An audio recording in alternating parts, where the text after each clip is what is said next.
remember telling my dad I wanted to be an artist.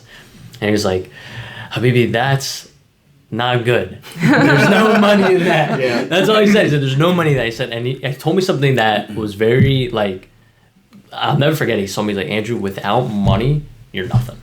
So having that being told to me at a very young age, I was like 10 or 12. I was like, all right, great. I need to have money. So I started working when I was like 12 years old, shoveling driveways and doing all landscaping work. I was just like, hey, this isn't right.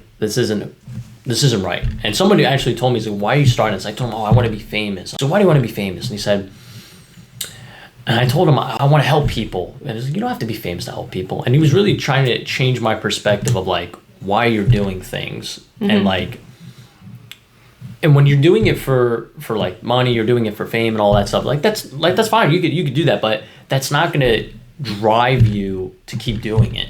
It was always, I'd start something, I'd get into the shiny object syndrome, and then just, I can't do it anymore.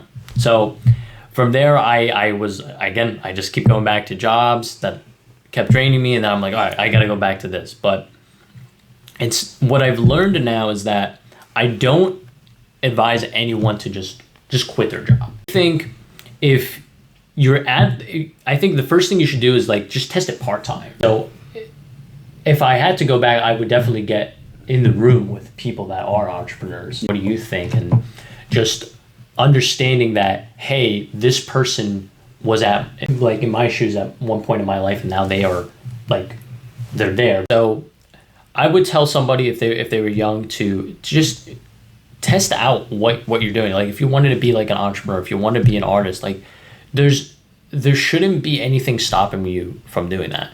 It's being consistent at it and showing up is what's important. Like the people that are like doing it, they do it no matter what. But when you say like, hey, like if it turns into a business and it's helping other people and there's proof, usually parents want to see proof. And my dad would always say, and he was right. He said, survive first. All right, you have to survive because that's how you have to do it. I would just stick at it and don't look at like the money and the fame and all that. That's all byproducts of you focusing on something.